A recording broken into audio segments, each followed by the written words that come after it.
우리 벤허를 비롯해서 고대 로마 제국 시대를 다룬 영화를 보면은 로마 제국이 전쟁에서 이기고 로마 신으로 입성할 때, 또 벤에서는 예루살렘 성에 입성할 때 사람들이 나와서 꽃가루를 뿌리고 꽃을 막 흔들면서 환영하고, 악대가 행진하고 군인들이 행진하고, 또 패배한 적군의 포로들을 앞세우고, 그런 장면을 많이 볼 수가 있습니다.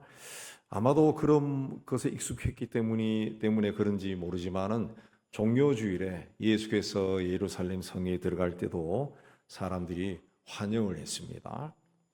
굉장히 기쁘고 즐겁고 멋지고 신나는 날처럼, 마치 축제의 날처럼 사람들이 몰려와서 환영을 했습니다. 예수님을 맞이하기 위해서 많은 사람들이 마치 왕이나 개선장군을 맞이할 때 바닥에 양탄자를 깔듯이 자신의 겉옷을 벗어서 길에 깔고 호산나를 부르고 맞이했다 그랬습니다. 근데 다른 복음서와 달리 누가복음에는 예수님과 일행이 예루살렘에 들어올 때 사람들은 기뻐했지만 예수는 슬퍼했다, 그렇게 기록했습니다. 사람들은 예수님이 성에 들어올 때 호산나 찬송하리로다, 주의 이름으로 오신 이 곧 이스라엘의 왕이여 라고 외치며 환영했습니다.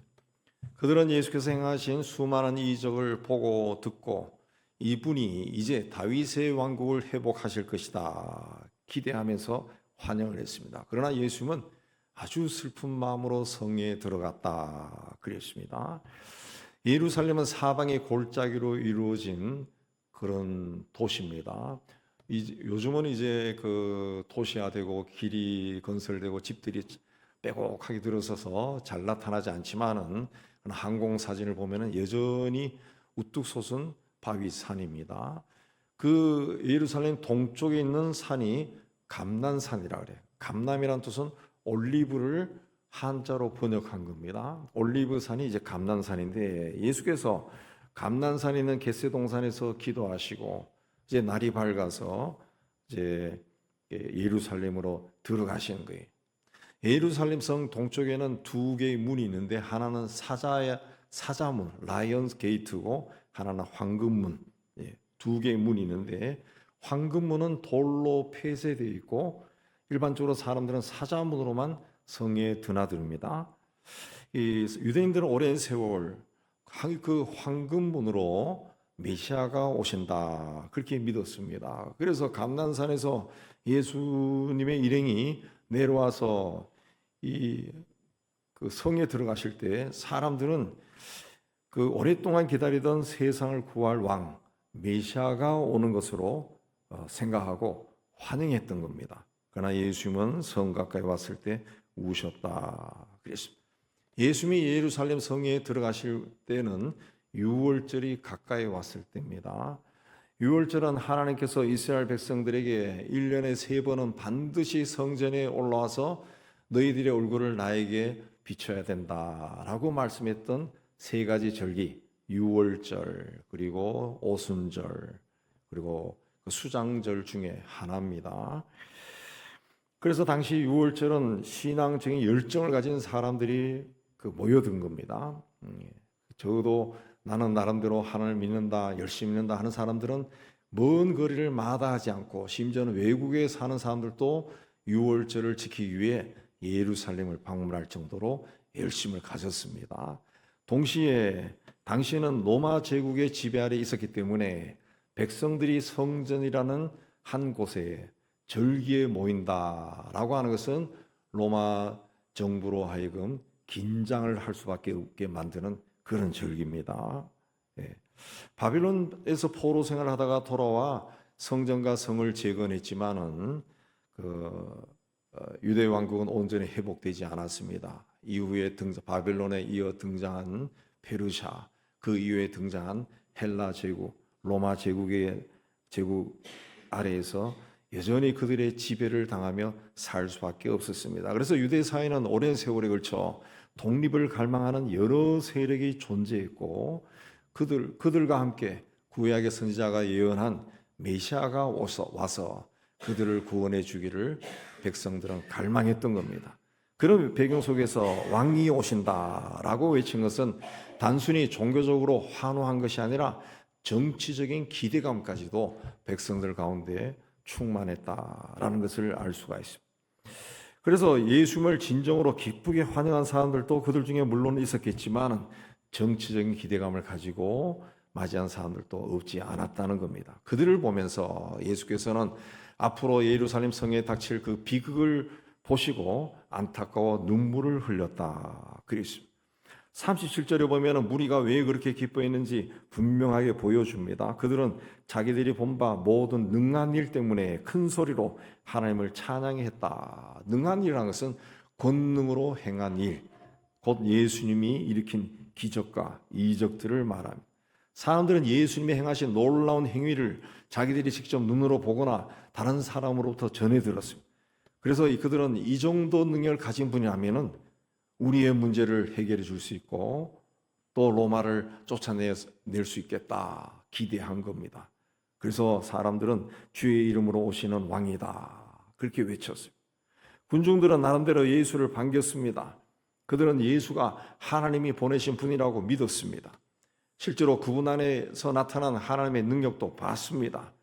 문제는 그들이 예수를 자기들이 원하는 방식으로 받아들였다 하는 데 있습니다. 그들은 왕을 원했지만 그 왕이 어떤 길로 오셔서 어떻게 왕이 될지 전혀 이해하지 못했습니다. 단지 그들은 왕이 오셔서 지금까지 행하신 그 능력으로 자기들을 지배하는 로마 제국을 쫓아내 주시기를 기대했다. 그러나 예수님은 로마 제국을 쫓아내기 위해 오신 것이 아니라 죄의 권세를 쫓아내기 위해 세상에 오셨습니다. 예루살렘 성으로 들어가셨습니다. 그들은 왕으로 오신 예수가 로마를 물리치고 다윗의 왕국이 재현되기를 기대했지만 예수님은 자신을 비워 십자가의 길로 십자가를 지는 길로 가고 하나님의 나라를 세우기 위해 그 성에 들어가셨어요. 오늘 우리도 당시 예루살렘 성 주민들과 별로 다르지 않습니다. 우리는 예수님을 사랑한다고 말하지만 사실은 예수님보다 예수님이 주실 어떤 결과를 더 기대할 때가 적지 않습니다. 내가 만난 문제, 이 문제를 해결해 주실 예수님, 내 가정과 내 자녀의 앞날을 축복해 주시는 예수님, 내가 지금 하는 일을 형통하게 하고 잘 되게 해 주실 예수를 환영합니다. 그러나 나를 깨뜨리고 낮추고 회개하게 하고 내 뜻을 접게 만드는 예수는 불편해합니다. 주님이 내가 원하시는 방향으로 오면은 우리도 호산나를 외치지만 주님이 원하는 길로 나를 이끌고 가고자 하면은 흔쾌히 따라가고 싶은 마음이 일어나지 않고 주저하고 망설입니다. 곧 종료주일에 예수를 열렬하게 환영한 군중은 멀리 있는 나와 다른 그 사람들이 아니라 교회 안에도 있고 설교하는 제 안에도 있고 우리의 신앙 안에 늘 존재하는 모습이라.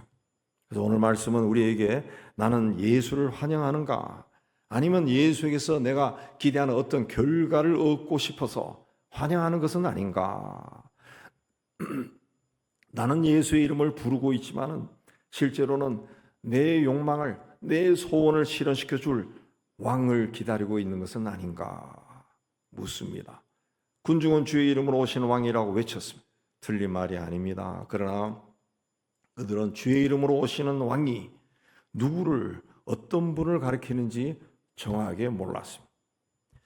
오늘날 우리가 신앙생활을 하면서도 잘못된 방향으로 나아가기 쉬운 신앙은 신앙적인 말을 다 사용하고 신앙적인 행위를 하면서 주님이 정작 나에게서 원하는 것이 무엇인지 모를 때입니다. 찬송을 열심히 부르지만은 하나님을 찬송하는 것이 아니라 찬송하는 본인을 위로합니다. 그래서 오늘날 CCM 복음성가를 보면은 성가의 가사에는 주님이 없고 하나님이 없고 우리 찬송을 하는 본인을 위로하는 찬송 그 복음성가가 적지 않습니다. 또 기도도 열심히 하지만은 기도의 중심에 하나님이 있는 것이 아니라 기도하는 나를 위로하고 내가 한 행위를 합리화하고 정당화합니다.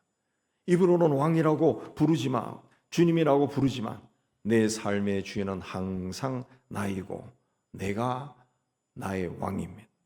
오늘 말씀은 내가 주님을 부르는 주님을 맞이하는 이유가 무엇인지, 내가 주님을 찾는 동기가 무엇인지, 내가 부르는 호산나가 정말 구원을 갈망하는 외침인지, 내 뜻을 이루고 싶은 욕망이 아닌가 돌아보게 합니다. 우리가 생각하는 대로 주를 섬기는 것이 아니라 주님이 기뻐하시는 방법이 뭔가, 주님이 기뻐하는 뜻이 무엇인가 알기를 힘쓰고 그 안대로 섬겨야 됩니다. 그럴 때 주의 기쁨이 우리의 기쁨이 되고 주님의 뜻이 우리를 통해 이루어집니다. 종료주일에 성에 들어오시는 주님을 맞이하는 우리를 주님이 보실 때 슬퍼하는 것이 아니라 기뻐하는 우리 모두가 되기를 주의 이름으로 축복합니다. 41절은 짧지만 내용이 아주 무겁습니다. 가까이 오사 성을 보시고 우셨다. 여기서 우셨다라고는 헬라 클라이오는 단순히 눈물을 흘린 것이 아니라 통곡했다는 거예요. 통곡했다. 소리를 내어 울었다. 옆에 있는 사람들이 들릴 정도로 엉엉하고 울었다라는 뜻입니다. 예수님은 예루살렘 성과 예루살렘 거리와 또 웅장한 성전과 자신을 기쁘게 맞이한 사람들을 보면서 감격해서 눈물을 흘린 것이 아니라 사람들이 예수를 맞이하면서도 하나님의 뜻을 모르는 것에 안타까워 눈물을 흘린 겁니다. 예. 주님은 그래서 너는 오늘 평화에 관한 일을 알았더라면 좋을 뻔하였거니와 라고 했습니다. 평화는 헬라어로 에이레네인데 단순히 전쟁이 없는 상태나 마음이 편안한 그런 상태를 말하는 것이 아니라 하나님이 주시는 온전함, 하나님이 주시는 화목을 이야기합니다. 이 평화는 하나님과의 관계가 바르게 세워졌을 때 오는 것을 말합니다. 그러므로 예수님이 말씀하신 평화에 관한 일은 정치적으로 타협하거나 사회적인 질서가 잡혀서 세상이 평온해졌다, 그게 아니라 하나님과의 관계가 바르게 세워지면서 오는 샬롬을 말합니다. 샬롬을 말합니다. 당시 사람들은 로마 제국에서 벗어나면 평화다라고 생각했지만은, 그래서 예수를 평화의 왕으로 오시는 왕으로 맞이했지만은 정작 그들은 하나님과 오랜 세월 동안 단절된 관계를 회복한 후에 올 샬롬은 전혀 기대하지 않았던 겁니다. 눈앞에 그 평화를 주실 왕이 오셨지만 그분을 통해 주어지는 평화가 무엇인지 그들은 전혀 몰랐던 겁니다. 그래서 예수님은 너는 오늘 평화에 관한 일을 알았더라면 좋을 뻔하였거니와 지금 내 눈에 숨겨졌구나 한탄했습니다. 예수님이 태어날 때 천사들은 지극히 높은 곳에서 하나님께 영광이요 땅에는 평화다 그랬습니다. 종료주일에 사람들은 하늘에는 평화요 가장 높은 곳에 영광이다 라고 외쳤습니다. 예수께서 세상에 오신 것은, 땅에 오신 것은 처음부터 땅에 평화를 주기 위해 오신 겁니다. 그러나 예수님이 주신 평화는 십자가를 통해 주어질 평화였습니다. 땅은 세상에 오실 예수가 이룰 평화가 무엇인지 몰랐고 그 평화를 맞이할 준비도 되지 않았습니다. 그러나 하나님은 독생자를 세상에 보내셔서 이미 화해의 길을 열고 계셨습니다. 그러나 예루살렘은 그 길을 알려고도 하지 않고 가려고도 하지 않았습니다. 그 모습을 보고 예수께서 우신 겁니다. 예수님의 눈물은 단지 예루살렘의 미래를 슬퍼하신 것이 아니라 평화를 앞에 두고도 평화를 놓치는 인간의 영적으로 다친 눈을 보고 안타깝게 여기신 눈물이 난 거죠. 오늘날 우리도 평화를 원하지만은 종종 예수 없는 평화를 바랍니다. 회개는 전혀 하지 않고 내 심령이 평안하기를 원합니다. 말씀에 순종하지 아니하고 주님의 위로가 넘쳐나기만을 원합니다. 십자가의 길은 따라가려고 하지 않고 부활의 영광만 원합니다. 그러나 예수님이 주신 평안은 우리의 모든 죄를 덮어버리고 없던 걸로 합시다 하는 그런 평화가 아니라 우리의 죄를 낱낱이 다 드러내고 십자가의 보혈로 씻어주는 평화입니다. 하나님과 나 사이를 가로막고 있는 교만과 자기중심과 불순종을, 죄의 성을 다 무너뜨린 후에 주어지는 샬롬입니다. 그러므로 주님이 흘린 눈물은 우리를 정죄하는 눈물이 아니라 우리를 진정한 평화로 이끄는 눈물입니다. 예루살렘을 바라보며 우신 예수님은 열심은 넘치지만 주님을 보지 못하고 있는 이 시대의 교회와 성도를 보면서도 슬퍼하실 겁니다. 종교성은 넘쳐나지만 정작 평화를 이루는 주님의 뒤를 따라가기를 거부하는 이 시대의 그리스도인들을 보면서도 주님은 안타까워하실 겁니다. 1933년 독일에 히틀러가 나타났을 때 당시 자료들을 보면 히틀러를 구세주라고 표현도 합니다. 그렇지만 디트리 본헤퍼는 그 환영 속에서 우상 숭배와 앞으로 파멸의 길로 달려갈 독일의 그림자를 봤습니다. 종교주의의 예루살렘도 그랬습니다. 사람들은 예수를 환영했지만 성 가까이 오신 예수님은 앞으로 그 성에 임할 것을 보시고 통곡하셨어요. 만일 예수님이 이 시대에 우리를 찾아오신다면 어떤 반응을 보이실까요? 나를 보면서, 교회를 보면서 안타까워 눈물을 흘리실까요? 아니면은 반가워서 환하게 웃으시면서 다가와 우리를 와랍게 안으면서 잘했다라고 칭찬하실까? 종교주의의 예루살렘은 자신들의 기대를 충족시켜줄 예수만 바라보았습니다. 그는 그들을 보고 예수는 눈물을 흘렸습니다. 우리는 우리의 기대가 아니라 주님을 기뻐하는 것이, 주님의 뜻이 무엇인지 알기를 힘쓰고 그 길을 끝까지 걸어가야 합니다. 그게 주님의 기쁨과 자랑이 됩니다. 주님은 날이 이를지라 내 원수들이 토성을 쌓고 너를 둘러 사면으로 가두고라고 말씀했습니다. 앞으로 일어날 막연한 불행을 예고하신 것이 아니라 장차 로마의 군대가 와서 예루살렘 주변에 흙으로 성을 쌓고 완전히 포위하고 성을 봉쇄해서 파괴할 것이다. 아주 구체적으로 심판을 예언하셨어요. 주님의 예언대로 채 40년이 되지 않아서 훗날 로마의 황제가 된 당시 로마 제국의 황제 아들 디도 장군이 6월절 무렵에 예루살렘 성을 완전히 차단하는 흑성을 쌓았습니다. 6월절 순례객이 성에 들어가고자 할 때는 허락하지만 성 밖으로 나오는 사람은 한 명도 허락하지 않았습니다. 심지어 식량조차 들어가지 못하게 했습니다. 약 5개월 동안 로마군이 봉쇄했다고 하는데 그 와중에도 당시 성 안에는 유대 사이의 세 파벌이 서로 싸움을 벌여가지고 성전 구역까지 피로 더럽힐 정도로 맹렬하게 서로 해치고 싸웠다는 거예요. 그러다가 곡식 저장 창고까지 불태워버려서 먹을 것이 없어서 풀까지 씹어먹고 심지어는 시신까지 먹었다. 그런 기록이 나옵니다. 결국 성안은 굶주림과 공포와 혼란으로 무너지고 마침내 로마군이 들어가서 성전은 불타고 예루살렘은 처참하게 함락되었습니다. 44절에 이렇게 된 이유는 이는 내가 보살핌 받는 날을 알지 못함을 인함이니라. 보살핌 받는 날이란 것은 하나님이 너를 찾아오신 때를 말합니다. 보살핌 받는 날이라고 하는 단어 카이로스는 그 흘러가는 시간, 어제 오늘 내일 그 시간이 아니라 하나님이 정하신 결정적인 순간, 놓쳐서는 안 되는 그 때, 그걸 이야기합니다. 그냥 예루살렘의 비극은 단순히 판단력이 부족해서 일어난 것이 아니라 하나님이 찾아왔는데, 그때 하나님이 찾아왔는데 그 하나님을 알아보지 못했다는 거죠. 왕이 찾아왔지만은 그 왕을 자기 뜻을 이루어주는 도구로만 봤다는 거예요.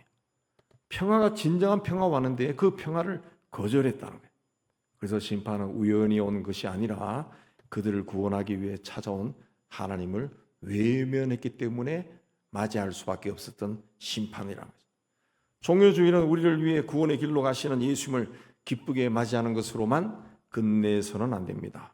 물론 찬송하고 기쁘고 감사해야 됩니다. 그러나 그보다 필요한 것은 나는 지금 나를 찾아온 주님의 방문을 알아보고 있는가?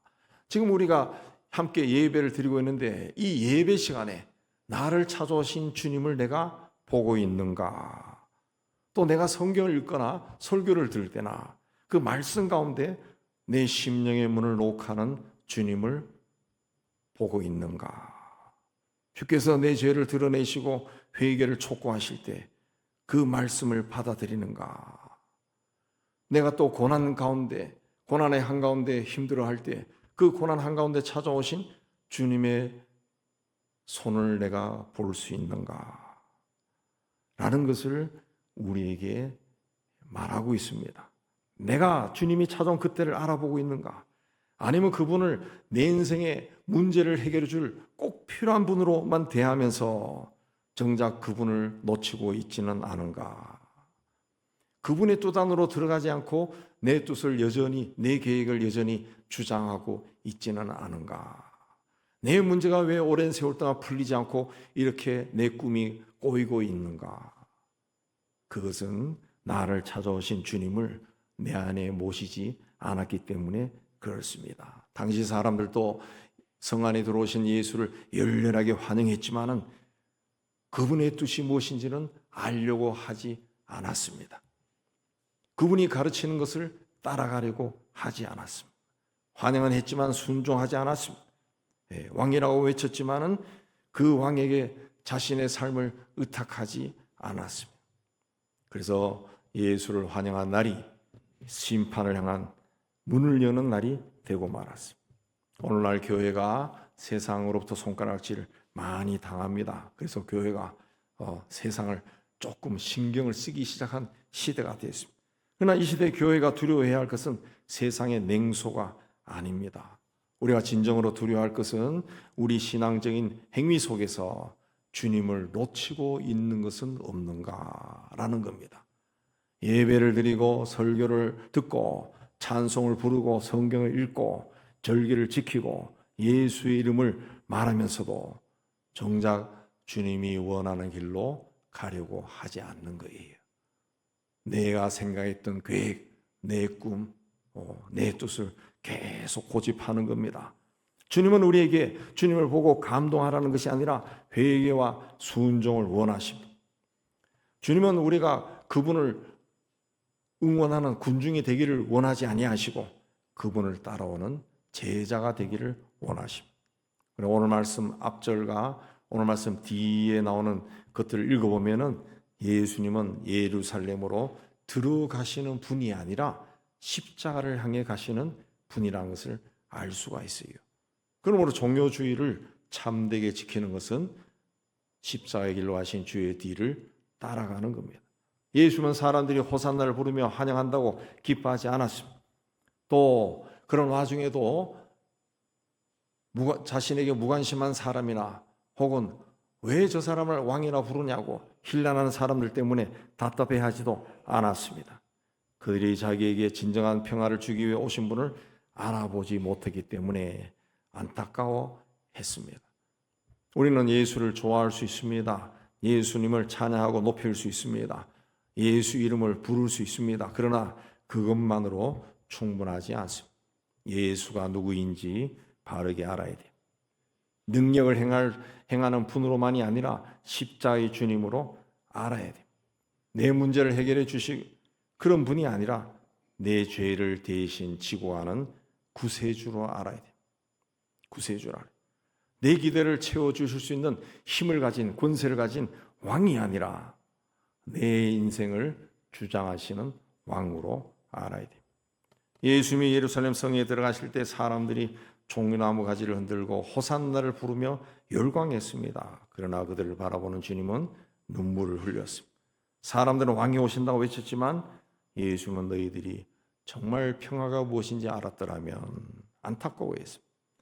우리는 주께서 십자가의 길을 가기 위해 예루살렘에 들어간 이 종려주일에 주님, 내가 주님을 내가 생각한 방법대로 맞이하지 않게 해주세요.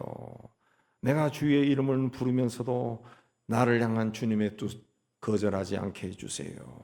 내 눈을 열어서 나를 향한 평화가 무엇인지 알게 해주시고 주님이 나를 찾아오신 그 때를 놓치지 않게 해주세요. 기도해야 돼요. 주님이 나를 찾아오신 그 때를 놓쳐버리면은 우리의 인생은 걷잡을 수 없이 헝클어져 버립니다. 그 때를 놓치고 그 일로 가면서도 자기가 그런 때를 놓쳤다는 것을 깨닫지 못하는 사람도 참 적지 않습니다. 우리가 주님 앞에 진실하게 서고 주님이 나를 향한 주님의 마음이 무엇인가 알기를 힘쓸 때 종려나무 가지를 흔드는 손보다 더 귀한 주님 앞에서 자신을 볼 수 있는, 자신을 정직하게 볼 수 있는 눈이 열립니다. 예, 그때 주님 앞에 순종할 수 있는 제자의 걸음을 걸어갈 수 있습니다. 예, 사람들이 환영했지만 예수님은 슬퍼하셨던 그 날이 내 안에서 예수께서 기뻐하신 날로 다시 회복되는 귀한 역사가 우리의 삶에도 일어나기를 바랍니다. 종료주일은 단지 예수를 환영한 날이 아니라 내가 어떤 마음으로 주님을 맞이하고 있는가, 이 시대를 돌아보게 합니다. 군중은 호산나를 외쳤지만 예수는 슬퍼했습니다. 그들은 왕이라고 소리쳤지만 그 왕의 뜻은 받아들이지도 않고 왕의 다스림도 받기를 원하지 않았습니다. 오늘 우리도 주의 이름은 열심히 부르지만 주님의 길은 거절하고 있지 않은지, 나를 향한 주님의 뜻은 외면하고 있지 않은지, 여전히 내 고집대로 가고 싶은 길로 가려고 하지는 않은지 살펴봐야 됩니다. 주님은 환호보다 순종을 원하시고, 감동하는 것보다 회개를 원하시고, 열심보다 믿음의 길로 걸어가는 것을 원하십니다. 종료주의를 맞이하면서 우리는 내 인생의 뜻을 이루어질 예수가 아니라 나를 다스리고 나를 구원하실 주님을 바르게 영접해서 주님을 슬프시게 하는 자가 아니라 주님을 기쁘시게 하는 복된 인생길을 걸어가는 우리 모두가 되기를 주님의 이름으로 축복합니다. 하나님 아버지, 종료주의를 맞이해서 2000년 전 많은 사람이 호산나를 외치며 환영했던 그 모습을 우리가 다시 돌아봅니다. 오늘날 주님이 오실 때 우리는 어떤 모습으로 주님을 맞이할까? 자신을 한번 정직하게 살펴보게 하여 주옵소서. 여전히 우리의 생명과 삶이 주님으로부터 왔지만 우리는 내 인생이고 내 삶이라고 주장하며 내가 원하고 싶은 대로 살아가고 싶어 발버둥 칠 때가 참 많습니다. 주님께서 하시는 말씀을 때마다 거절하고 외면하고 내가 나를 주장하고 나의 길을 가기 위해 오히려 주님의 이름을 부르고 주님을 이용하는 자가 아닌지 정직하게 돌아보고 이 2026년 종료주일에는 주님 앞에 바르게 서서 주께서 가신 십자가 길을 끝까지 따라가서 부활의 영광을 우리도 볼 수 있도록 은총을 내려 주옵소서.